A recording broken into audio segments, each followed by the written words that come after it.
পাড়া নামের একটা গ্রাম ছিল, যেখানে প্রকাশ নামের ব্যক্তি মাথা ধোয়ার শ্যাম্পু বিক্রি করত।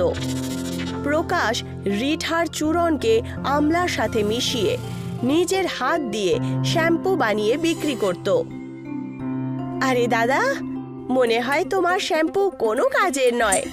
আমার চুল পড়ে যাচ্ছিল, সেই জন্য আমি তোমার থেকে এই শ্যাম্পু কিনলাম, কিন্তু এটা ব্যবহার করার পর তো আমার চুল আরো ঝরতে শুরু করেছে।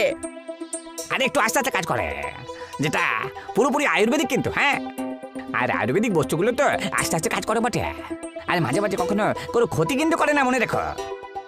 থাক থাক, এর থেকে ভালো আমি রমেশের দোকান থেকে শহরে শ্যাম্পু নিয়ে নেব। যদি এইভাবে চলতে থাকে না, তাহলে খুব তাড়াতাড়ি পথে বসবো আমি। এই জবে থেকে এই রমেশটা শহরে নতুন নতুন শ্যাম্পু বিক্রি করতে শুরু করেছে, আমার ব্যবসা একেবারে তলানিতে চলে গিয়েছে। কি করবো ভগবান। প্রকাশ নিজের দোকান থেকে রমেশের দোকানে চলে যায় আর তাকে বলতে শুরু করে, রমেশ! কি হয়েছে সুরেশ? কি হয়েছে? এই তুই তো প্রকাশ, তাই না? তুই আবার এরকম চলে এসছিস তো? প্রকাশ! আরে তুমি আমার নামে ডাকছো কেন? আমি তো ভাবলাম আমরা দুজনে খেলা করছি, যে কে সব থেকে বেশি জোরে একে অপরের নাম ধরে ডাকতে পারে। কি খেলছি না নাকি? আরে তোর মতন বোকা মানুষ। আরে আমি কোনো কথা বলতে এসেছিলাম তোর সাথে। আরে কিছু কেন, পুরোপুরি কথা বলো, বলো বলো। আরে যবে থেকে তুই এই শহরের কেমিক্যালওয়ালা শ্যাম্পু বিক্রি করতে শুরু করেছিস না, তবে থেকে আমার কাছ থেকে কেউ কোনো হাতে তৈরি করা আয়ুর্বেদিক শ্যাম্পু কিনছে না। তাতে এর জন্য পা দিয়ে বানানো তৈরি করো তুমি, তাহলে হয়তো তখন কিনতে পারে। কি হলো, তোমার হাসি পেলো না? আরে খুব বাজে মজা তো করিনি আমি। এই তুমি মজা করা বন্ধ করো তো। আমি তো কোনো ভালো কথা বলছি নাকি, আর তুমি তখন থেকে চুটকি করছো। আরে এইসব কেমিক্যাল শ্যাম্পু বিক্রি করা তুমি প্লিজ বন্ধ করে দাও। আরে লোকজনের ক্ষতি হয় এতে, তুমি কেন বোঝো না? আরে আয়ুর্বেদিক শ্যাম্পু বিক্রি করা শুরু করো, আমি নিজের হাতে তৈরি করে তোমাকে দেবো, কথা দিলাম। তাতে তোমার লাভ হবে গো। আরে তুমি তোমার শ্যাম্পু বিক্রি করতে থাকো আয়ুর্বেদিক, আমি আয়ুর্বেদিক শ্যাম্পু বিক্রি করবো না ভাই। আমি শুধু শহরে শ্যাম্পু বিক্রি করে অনেক বেশি লাভও করি, বুঝলে? তাই তুমি এখন যাও, তারপর শিলনোড়া নিয়ে বসে পড়ো, পাতা কাগজ এসব নিয়ে। এটা শুনে প্রকাশ ওখান থেকে বেরিয়ে যায়। আর পরের দিন সকালে পাহাড়ের নিচে আমলার গাছ থেকে আমলা জমা করতে শুরু করে। যদি এইভাবেই চলতে থাকে না, তাহলে আমার কাজ আমার ছাড়তেই হবে। কিন্তু শ্যাম্পু তৈরি করা ছাড়া তো আমি কোনো কাজ করতে পারি না। হে ভগবান, এই সুড়ঙ্গটা করতে গেল। প্রকাশ একটা সুড়ঙ্গ দেখতে পায়, যার মধ্যে সে একটা আলোও দেখতে পায়। এটা আবার কি গো? মনে হচ্ছে কোনো সোনা বা চাঁদি হবে কিনা। একটা কাজ করি তাহলে, একবার কি এই দেখি না। প্রকাশ সুড়ঙ্গের ভেতরে যায় আর সেই আলোকিত বস্তুর কাছে পৌঁছে যায়। সে দেখতে পায় যে সেটা একটা আমলকির গাছ ছিল। এই তো একটা অন্যরকম অদ্ভুত আমলার গাছ মনে হচ্ছে। এটাকে আমি তুলে বাড়ি নিয়ে যাই, আর এটা আমি আয়ুর্বেদিক শ্যাম্পুতে মিশিয়ে একবার দেখি কি হয়। প্রকাশ সেই আমলকির গাছটাকে তুলে নেয় আর বাড়িতে নিয়ে চলে যায়, আর তার মধ্যে থেকে একটু আমলকি বার করে নিজের রিঠার চূর্ণের সাথে মিলিয়ে একটা নতুন শ্যাম্পু বানিয়ে দেয়, যার মধ্যে আলাদাই চমক ছিল। সেই শ্যাম্পুটাকে সে নিজের দোকানে বিক্রি করা শুরু করে দেয়। আরে প্রকাশ, এটা আবার কোন শ্যাম্পু যেটা এত দূর থেকেই চমকাচ্ছিল যে? এটা হলো একটা অদ্ভুত শ্যাম্পু। এই শ্যাম্পুটা যে মাথার চুলে লাগাবে, তার সমস্ত মাথার চুলের সমস্যা মিটে যাবে। সত্যি নাকি? যদি আমি এটা কিনি, তাহলে আমার চুলে যে উকুন আছে সেগুলো বেরিয়ে যাবে। হ্যাঁ, অবশ্যই অবশ্যই, কেন হবে না? সঙ্গে সঙ্গে পালাবে, দৌড়ে পালাবে। আরে একবার লাগিয়েই দেখুন না।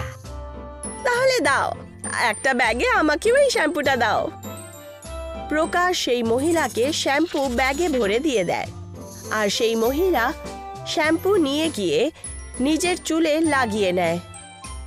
আমি বড় বড় কথা তো বলে তো দিলাম যে এই শ্যাম্পু থেকে পোকা উকুন সব মরে যায়, কিন্তু আমি তো জানি না এই শ্যাম্পু আসলে কি করে গো।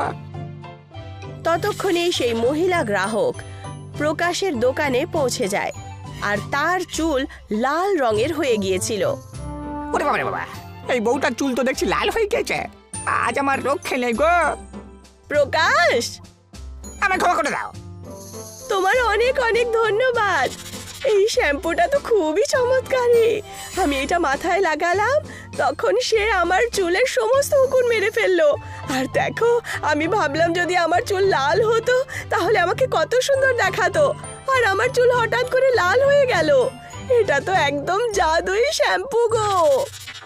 আচ্ছা, সত্যি এই শ্যাম্পু খুবই জাদু আছে? কেন, তুমি জানো না নাকি? না না না না না না, আমি তো তৈরি করেছি। আমি আবার জানবো না তাই হয় নাকি?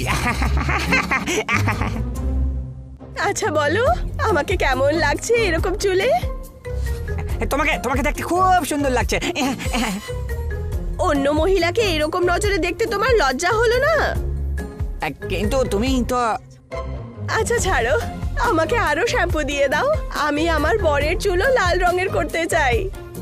প্রকাশ সেই মহিলাকে শ্যাম্পু ব্যাগে ভরে দিয়ে দেয় আর বাড়ি গিয়ে সেই আমলকির গাছটাকে নিজের উঠোনে পুঁতে দেয় আর কিছু আমলকি দিয়ে শ্যাম্পু বানানো শুরু করে দেয়। দেখতে দেখতেই তার শ্যাম্পুর দোকানে অনেকগুলো গ্রাহক আসতে শুরু করে দেয় আর তার রোজ আমদানি বাড়তেই শুরু করে। প্রকাশ! অধিয়ারা! অধিয়ারা? অধিয়ারা আবার কে? আরে আমরা তো ভাবছিলাম কোনো অন্য ধরনের কোনো খেলা করছিলাম, তাই না? না, তোমার সাথে কথা বলতে এসেছিলাম। হ্যাঁ হ্যাঁ, বলো বলো বলো। তোমার কথা শোনার জন্যই তো দাঁড়িয়ে রয়েছি আমি এখানে। আরে ওই শ্যাম্পুটা আমারও লাগবে, কারণ আমি কারণ তুমি হলে টাকলা, তাই তো? সেই জন্যই বলছো তো? আরে একদম চিন্তা করো না।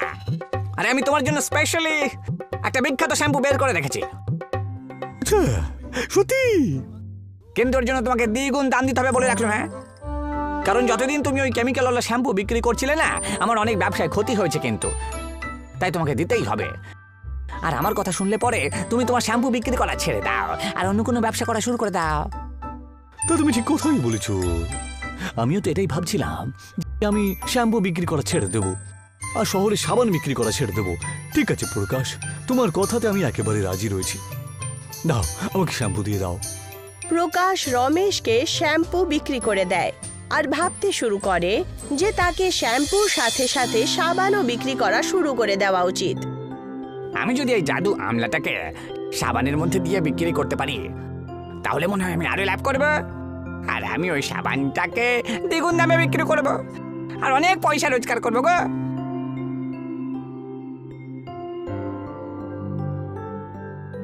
প্রকাশ, আমি দেখতে পাচ্ছি যে এই গ্রামের সকলের চুলের রং একেবারে রঙিন হয়ে গিয়েছে, কিন্তু ওদের কি হবে যারা পাগড়ি পরে থাকে? আরে আপনি একদম চিন্তা করবেন না প্রধান মহাশয়, আমি কাল থেকে সাবানও বিক্রি করব, যার ফলে শরীরের ত্বক একেবারে নতুন হয়ে যাবে আর বুড়োদের ত্বক একজন নতুন যুবকের মতন হয়ে যাবে বটে। কি সত্যি? যদি তাই হয় তাহলে খুব তাড়াতাড়ি ওই সাবানটাকে বিক্রি করা তুমি শুরু করো। প্রথম সাবানটা কিন্তু আমিই কিনবো। এমনিতে তো আমার ত্বক তো যুবকের মতনই বটে, তবে ওই সাবানটা আমি অবশ্যই কিনবো।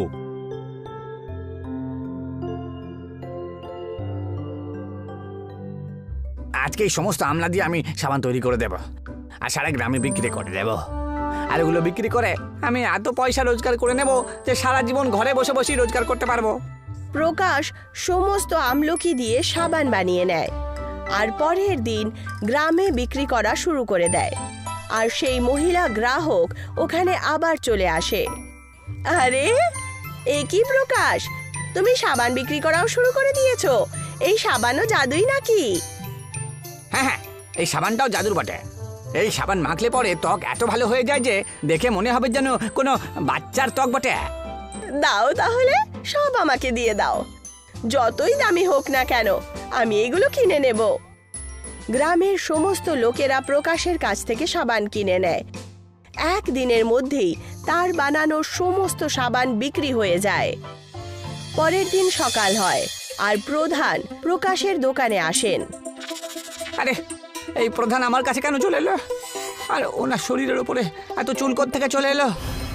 প্রকাশ, আমি তোকে ছাড়বো না। এই সাবুন তুই আমাকে স্নান করার জন্য দিয়েছিলি না, সেটার পরে আমার শরীরে পুরো চুল এসে গেছে রে। আমি জানি না, আমাকে আমার পয়সা ফেরত দিয়ে দে তুই। প্রধান এইটুকু বলা মাত্রই ততক্ষণে বাকি গ্রামবাসীরাও ওখানে চলে আসে। ওদের শরীরেও চুল চলে এসেছিল। আমাকে তো তুমি ভাল্লুক বানিয়ে দিলে প্রকাশ, ছাড়বো না তোমাকে আমি।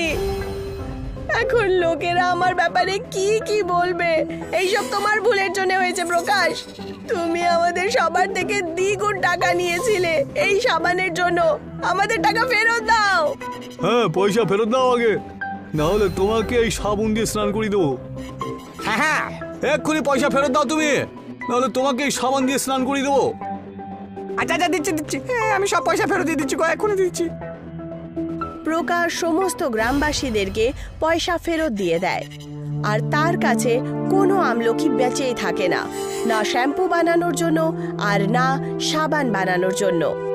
আমি অনেক বড় অন্যায় করে ফেলেছি, লোভে পড়ে আমি অন্ধ হয়ে গিয়েছিলাম গো। আমি আমার আয়ুর্বেদিক শ্যাম্পুই বিক্রি করা শুরু করব, আর কখনো বেশি লোভ আমি মনের মধ্যে আসতে দেবো না।